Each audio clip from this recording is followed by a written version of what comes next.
Carter's Carnivorous Plants here, and I guess you're guessing what's in this little vial, so I'm going to show you right now.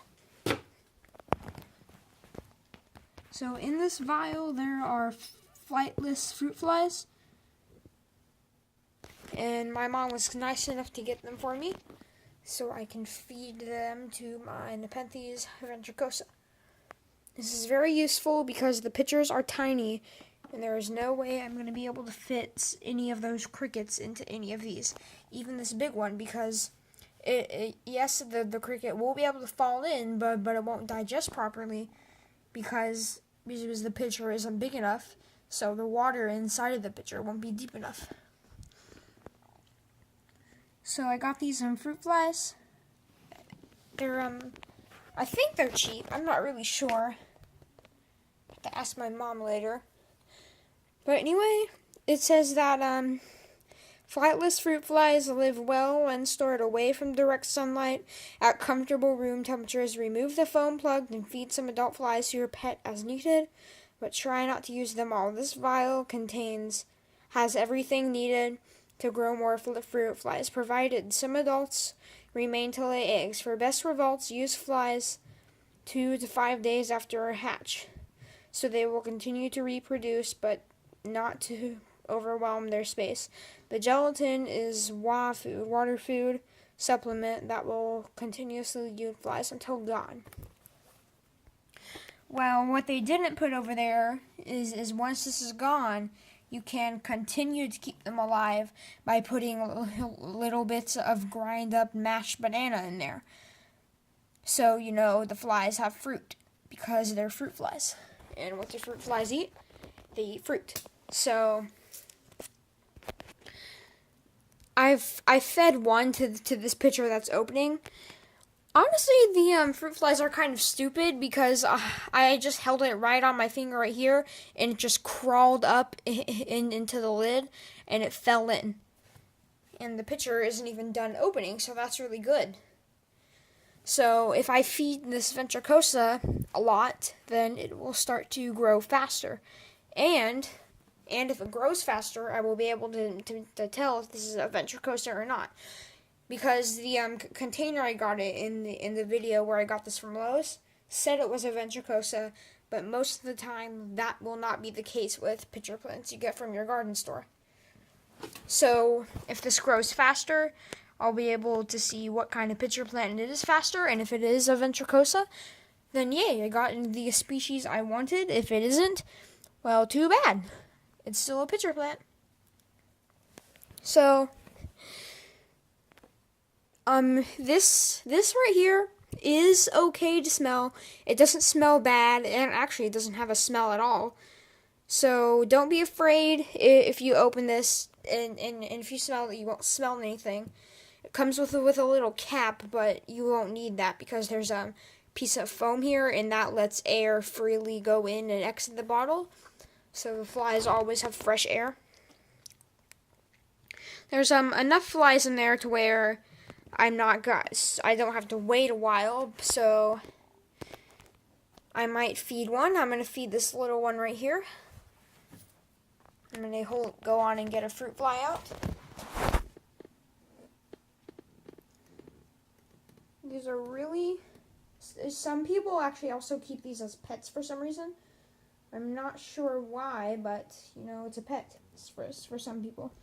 Okay, so I got it, trap it. Put the lid back on so no more flies can get out. So I'm just going to put this under the magnifying glass so it can't move. So they're really, really tiny. That's the fruit fly.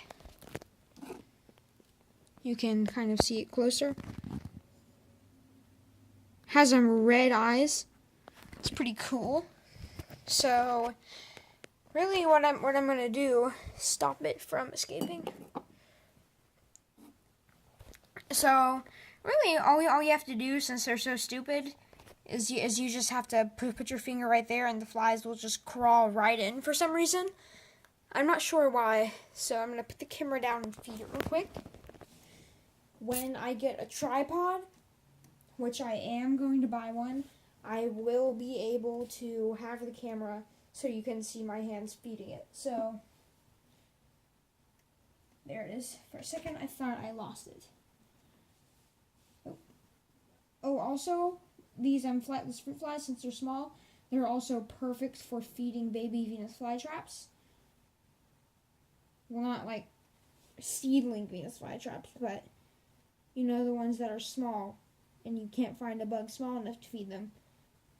These fruit flies are perfect. So, really, since that one was a bit smaller, all you have to do is you have to slide it across the peristome, which is the lip of the pitcher, and then since the peristome of the pitcher is always slippery, it will fall into a pool of liquid at the bottom. And then what happens is the plant is as if the bug struggles to stay alive. When it's drowning, the plant will think, oh, there's a bug inside. I need to start pumping out digestive juices.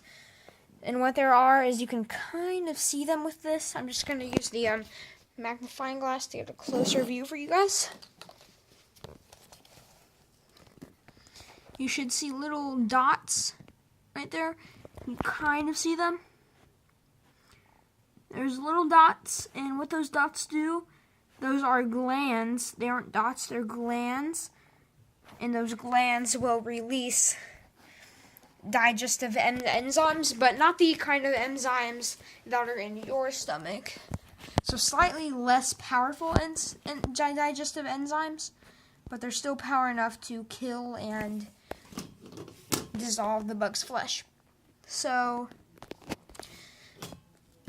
thank you for watching this video. If you want to buy flightless fruit flies, you can buy them because, well, they're really easy to take care of, and I guess they'll also make a nice starter pet, I guess. I'm not really sure. If you can keep them as a pet, you can keep them as a pet and feed them to your plants, which is what I'm doing. Or you can just, I don't know, I'm not sure, but so E-Monster, like in a video, said that he wanted to get these to feed his crab spider. So I estimate that the crab spider is probably about that big.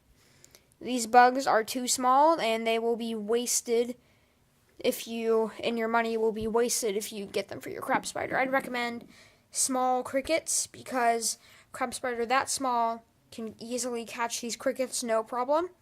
And it gives it a nice big meal, so you won't have to feed your crab spider for a while.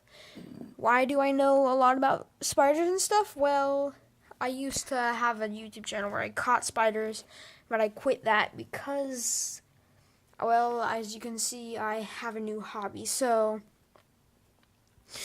that was a video about flightless fruit flies. I keep trying to say frightless fruit flies, but it's really flightless fruit flies. It's kind of a tongue twister. So, if you get these and you have a small pitcher plant or a small Venus flytrap, small sundew, anything that's a carnivorous plant, then these make a perfect meal for it. So, I'm going to end this video here. So, thank you for watching. If you like this video, then you should like and subscribe. And thank you for watching. I'll see you in the next video.